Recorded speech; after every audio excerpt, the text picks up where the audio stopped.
आइए आज हम बात करते हैं फिजियोलॉजिकल चेंजेस इन प्रेगनेंसी। तो देखिए प्रेगनेंसी के टाइम पे डिफरेंट ऑर्गन सिस्टम में क्या क्या चेंजेस आते हैं, हम यहाँ पे यही बात करने वाले हैं। ठीक है, तो देखिए हम पूरी बात करेंगे, पूरा मैकेनिज्म हम बताएंगे और क्यों ये चेंजेस होते हैं हम पूरा यहाँ पे बताने वाले हैं। तो देखिए सबसे पहले हम बात करते हैं एंडोक्राइन सिस्टम में हमको क्या चेंजेस देखने को मिलते हैं। तो देखिए एंडोक्राइन सिस्टम में हमको मालूम है कि प्रेगनेंसी के टाइम पे HPL रिलीज होता है, जिसको हम ह्यूमन प्लासेंटल लैक्टोजन बोलते हैं।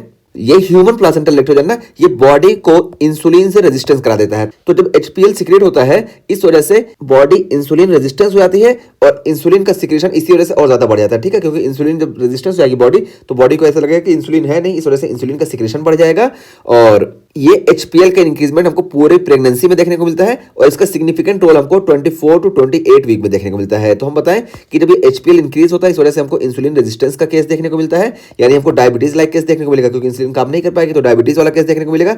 इसी वजह से हमको गैस्ट्रेशनल डायबिटीज देखने को मिलता है और मोस्ट कॉमनली ये 24 to 28 वीक में देखने को मिलता है। ठीक है, तो सबसे ज्यादा HPL का रोल हमको इसी 24 to 28 वीक में देखने को मिलता है। और देखिए इसी HPL की वजह से ना, कि जब इंसुलिन रेजिस्टेंस हो गई बॉडी, तो अब जो है बॉडी में फैट का ब्रेकडाउन शुरू हो जाएगा। ठीक है, तो फैट का ब्रेकडाउन क्यों शुरू होगा? क्योंकि देखिए इंसुलिन क्या करता है कि लाइपोप्रोटीन लाइपेज एंजाइम होता है जो कि फैट का ब्रेकडाउन करता है और इंसुलिन इसी को इनहिबिट किया रहता है। अब जब बॉडी यहाँ इंसुलिन से रेजिस्टेंस हो गई तो ये लाइपोप्रोटीन लाइपेज ये इनहिबिट नहीं होगा, इस वजह से ये जो है फैट का ब्रेकडाउन करेगा, इस वजह से हमको लाइपोलिसिस देखने को मिलेगी और फैट का यूटिलाइजेशन बढ़ जाएगा। ठीक है, तो फैट का यूटिलाइजेशन बढ़ गया और लाइपोलिसिस देखने को मिली। ठीक है, तो ये हम पूरा बता दिए, सारा रोल यहाँ पे HPL का ही है। और देखिए यहाँ पे इसका सिग्निफिकेंट रोल क्या होता है ना, कि देखिए यहाँ पे प्रेगनेंसी के टाइम पे क्या होता है कि फीटस जो होता है, ये डेवलपिंग फीटस, इसको ग्लूकोज चाहिए होता है। तो देखिए क्यों इतना फायदेमंद है, जब यहाँ पे HPL सिक्रेट होता है तो प्रेग्नेंट फीमेल जो है इसमें इंसुलिन रेजिस्टेंस का केस देखने को मिलता है, इस वजह से यहाँ पे लाइपोलिसिस वगैरह शुरू हो जाती है। तो लाइपोलिसिस में जो फ्री फैटी एसिड का ब्रेकडाउन हुआ, ये free fatty acid maternal use में चला जाता है, माँ इसको यूज करते रहे, जबकि ये ग्लूकोज जो होता है ये इजिली प्लासेंटा को क्रॉस कर लेता है और ये ग्लूकोज जाके फीटस को ये न्यूट्रिशन प्रोवाइड करता है। तो इस तरीके से HPL फायदेमंद होता है। ठीक है, तो HPL फायदेमंद भी होता है और कैसे होता है हम यहाँ पे बता दिए। और उसके बाद देखिए हमको पिट्यूटरी इलाजमेंट देखने को मिलता है और पिट्यूटरी इलाजमेंट लगभग 1 ग्राम का देखने को मिलता है, इसको हम 125% बोलते हैं। तो पिट्यूटरी इलाजमेंट भी देखने को मिलेगा। अब देखिए यहाँ पे इलाजमेंट की बताएं तो हमको प्रेगनेंसी में ना स्प्लीन का भी इलाजमेंट देखने को मिलता है 50% तक। और उसके अलावा देखिए हम बताएं कि प्रेगनेंसी में एस्ट्रोजन ज्यादा होता है। ठीक है, हाइपर एस्ट्रोजेनिक कंडीशन होती है। तो देखिए हाइपर एस्ट्रोजेनिक कंडीशन की वजह से टोटल थायराइड बाइंडिंग ग्लोबुलिन, इसी तरीके से कॉर्टिसोल बाइंडिंग ग्लोबुलिन और 6 हार्मोन बाइंडिंग ग्लोबुलिन, यानी सारी तरह की ग्लोबुलिन का हमको कंसंट्रेशन ज्यादा देखने को मिलेगा। ठीक है, तो ये देखिए इन सारी ग्लोबुलिन का कंसंट्रेशन हमको प्रेगनेंसी में ज्यादा देखने को मिलेगा। और हम एक चीज और बताएं कि देखिए प्रेगनेंसी में HCG सीक्रेट होता है और ये HCG सिमिलर होता है LH के, FSH के और TSH के। ठीक है, तो इन सबके सिमिलर होता है, इस वजह से देखिए जब इसके सिमिलर होता है HCG, तो HCG क्या करेगा कि थायराइड ग्लैंड को स्टिमुलेट करेगा। तो थायराइड ग्लैंड को जब स्टिमुलेट करेगा तो हमको थायराइड ग्लैंड में भी ना हल्का सा इंक्रीजमेंट देखने को मिलता है। तो थायराइड ग्लैंड में भी हल्का सा इंक्रीजमेंट देखने को मिलता है, लेकिन क्वार्टर नहीं देखने को मिलता है, बस हल्का सा इंक्रीजमेंट देखने को मिलेगा इसी HCG की वजह से, क्योंकि HCG जो है एज ए TSH वर्क करेगा थायराइड ग्लैंड पे। और जब इस पे वर्क करेगा ना तो देखिए T3 और T4 का प्रोडक्शन बढ़ जाएगा। T3 और T4 का प्रोडक्शन बढ़ गया, फिर भी ना ये देखिए फ्री T3 और T4 जो होंगे नॉर्मल होंगे। और क्यों फ्री T3 और T4 नॉर्मल होंगे? क्योंकि यहाँ पे देखिए थायराइड बाइंडिंग ग्लोबुलिन का फॉर्मेशन हो रहा है, इस वजह से फ्री T3 और T4 तो नॉर्मल होंगे, भले ही यहाँ पे इनका इंक्रीजमेंट हो रहा है, लेकिन टोटल T3 और T4 बढ़ जाएंगे। ठीक है, तो टोटल T3 और T4 बढ़ जाएंगे, लेकिन फ्री T3 और T4 नहीं बढ़ेंगे। यहाँ पे बता दिए क्यों, क्योंकि ये दोनों बढ़ रहे हैं, साथ साथ ये भी बढ़ रहा है, इस वजह से इससे बाइंड कर लेंगे, इस वजह से फ्री वाला नहीं बढ़ेगा। तो ये हम यहाँ बता दिए थायराइड ग्लैंड के एस्पेक्ट से कि हमको थायराइड ग्लैंड में क्या चेंजेस देखने को मिलेंगे। तो ये हो गए हमारे एंडोक्राइन फंक्शन। ठीक है, तो एंडोक्राइन में हमको प्रेगनेंसी में क्या क्या चेंजेस देखने को मिलते हैं, पूरा समरी एक तरह से बता दिए। ठीक, और उसके बाद हम आइए बात करते हैं हिमेटोलॉजिकल चेंजेस में। तो देखिए हिमेटोलॉजिकल चेंजेस में हमको क्या देखने को मिलेगा, यहाँ पे देखिए हमको डाइल्यूशनल एनीमिया देखने को मिलता है। ठीक है, तो डाइल्यूशनल एनीमिया क्यों देखने को मिलता है ना, क्योंकि प्रेगनेंसी में प्लाज्मा वॉल्यूम जो होता है 40% तक इंक्रीज हो जाता है। तो प्रेगनेंसी में प्लाज्मा वॉल्यूम 40% तक इंक्रीज हो जाता है, इस वजह से हमको डाइल्यूशनल एनीमिया देखने को मिलता है। यानी RBC तो ठीक है, लेकिन RBC ठीक है, यहाँ पे आप ज्यादा इसको डायलेट कर दोगे, इसमें प्लाज्मा ज्यादा मिला दोगे तो हमको लगेगा कि हमारा हीमेटोक्रिट जो है ये डाउन हो गया। ठीक है, तो इसी वजह से इसको हम बोलते हैं डाइल्यूशनल एनीमिया, या इसी को हम बोलते हैं फिजियोलॉजिकल एनीमिया। ठीक है, तो डाइल्यूशनल एनीमिया या फिजियोलॉजिकल एनीमिया इसको बोलते हैं। लेकिन देखिए ये फिजियोलॉजिकल एनीमिया तब तक माना जाएगा जब तक ना हीमोग्लोबिन का कंसंट्रेशन 11 ग्राम पर डेसीलीटर से कम ना हो। ठीक है, तो 11 ग्राम पर डेसीलीटर से कम नहीं होगा तभी तक हम इसको फिजियोलॉजिकल एनीमिया मानेंगे। लेकिन अगर इससे कम हो जा रहा है ना तो इसको हम पैथोलॉजिकल एनीमिया बोल देते हैं। ठीक है, तो भले ही प्लाज्मा वॉल्यूम 40% इंक्रीज हो रहा है, यहाँ पे हमको फिजियोलॉजिकल या डाइल्यूशनल एनीमिया देखने को मिलता है, लेकिन ये तब तक ही बोलेंगे जब तक 11 ग्राम पर डेसिलीटर से कम ना हो, और अगर इससे कम हो तो इसको हम पैथोलॉजिकल एनीमिया बोलते हैं। और यहाँ पे जो पैथोलॉजिकल एनीमिया होती है ना, तो देखिए इसको डब्ल्यूएचओ ने 3 कैटेगरी में कैटेगराइज किया है। सबसे पहले कि अगर ये 10 to 10.9 तक है, यानी 11 से कम हो रहा है लेकिन 10 तक ही रह रहा है, तो इसको हम माइल्ड बोलते हैं। और देखिए 7 to 7.9 तक है तो इसको हम मॉडरेट एनीमिया बोलते हैं। और अगर 7 से कम हो गए तो इसको हम सीवियर एनीमिया बोलते हैं। ठीक है, तो ये डब्ल्यूएचओ का क्राइटेरिया था, इंपॉर्टेंट था, इसलिए मैं यहाँ पे बता दिया। ठीक है, तो यहाँ पे एनीमिया की बात हुई, फिजियोलॉजिकल तो होता है लेकिन ये पैथोलॉजिकल भी होता है। और पैथोलॉजिकल इतना इंपॉर्टेंट क्यों हम बता रहे हैं, क्योंकि ना ये most common indirect cause of the maternal mortality in India, Pakistan, Bangladesh वगैरह में ये है। ठीक है, तो डेवलपिंग कंट्री में most common indirect cause of maternal mortality ये एनीमिया ही है। ठीक है, तो इस वजह से हम यहाँ बता दिए कि 11 ग्राम तक ही इसको हम फिजियोलॉजिकल या डाइल्यूशनल एनीमिया मानेंगे, इससे कम होगा तो हम इसको पैथोलॉजिकल एनीमिया मानेंगे। डब्ल्यूएचओ के क्राइटेरिया भी हम बता दिए। और यहाँ पे देखिए जो हमको एनीमिया देखने को मिलता है ये होता है आयरन डिफिशिएंसी एनीमिया।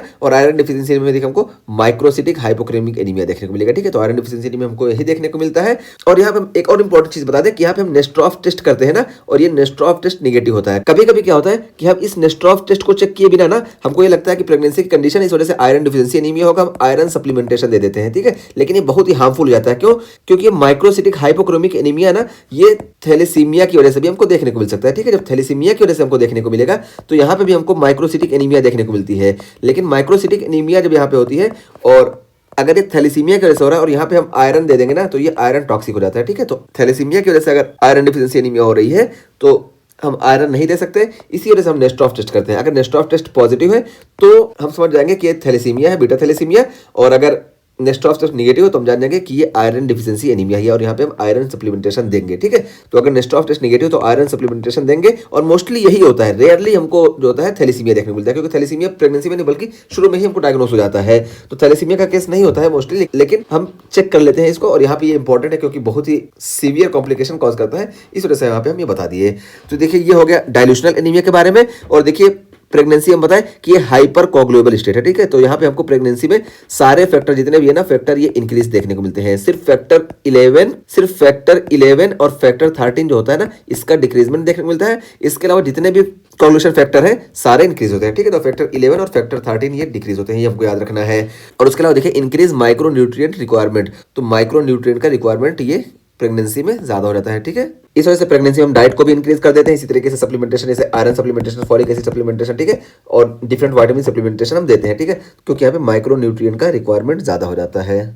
और यहाँ पे देखिए कोगुलेबल स्टेट में हम एक चीज और बता दें कि यहाँ पे ब्लीडिंग टाइम, इसी तरीके से क्लॉटिंग टाइम या इसी तरीके से एपीटीटी में कोई चेंजेस नहीं देखने को मिलता है, क्योंकि हाइपर कोगुलेबल के साथ साथ यहाँ पे देखिए हमको डाइल्यूशन भी देखने को मिलता है। ठीक है, तो हम ये बता दिया कि ये जो है ब्लीडिंग टाइम, कोगुलेशन टाइम और एपीटीटी में हमको प्रेगनेंसी में कोई चेंजेस नहीं देखने को मिलता है। ये हिमेटोलॉजिकल एस्पेक्ट से इंपॉर्टेंट था, ये बता दिए। और उसके बाद फिर देखिए यहाँ पे हम रीनल फंक्शन की बात करें तो देखिए रीनल फंक्शन में क्या होगा कि किडनी का ब्लड फ्लो इंक्रीज हो जाता है, यानी जीएफआर इंक्रीज हो जाएगा। तो जब जीएफआर इंक्रीज होगा तो बॉडी से क्लियरेंस ज्यादा होगा। इस वजह से देखिए ब्लड यूरिया नाइट्रोजन या सीरम क्रेटिनिन या इसी तरीके से सीरम यूरिक एसिड, ये तीनों चीजें कम हो जाएंगी और हमको माइल्ड ग्लाइकोसीरिया देखने को मिलेगा। और माइल्ड ग्लाइकोसीरिया क्यों देखने को मिलेगा, तो देखिए हम पीछे बता के आए कि यहाँ पे इंसुलिन का रेजिस्टेंस हो जाता है, इस वजह से हाइपरग्लाइसीमिया वाली कंडीशन हमको फीमेल में देखने को मिलती है, यानी प्रेग्नेंट वुमेन में। इस वजह से हमको माइल्ड हाइपरग्लाइसीमिया देखने को मिलेगा और उसी माइल्ड हाइपरग्लाइसीमिया की वजह से हमको माइल्ड ग्लाइकोसीरिया देखने को मिलेगा। और देखिए हमको प्रोटीनूरिया भी देखने को मिलेगा, और प्रोटीनूरिया भी इसी रीनल ब्लड फ्लो के इंक्रीज और जीएफआर के इंक्रीज की वजह से देखने को मिलेगा। ठीक है,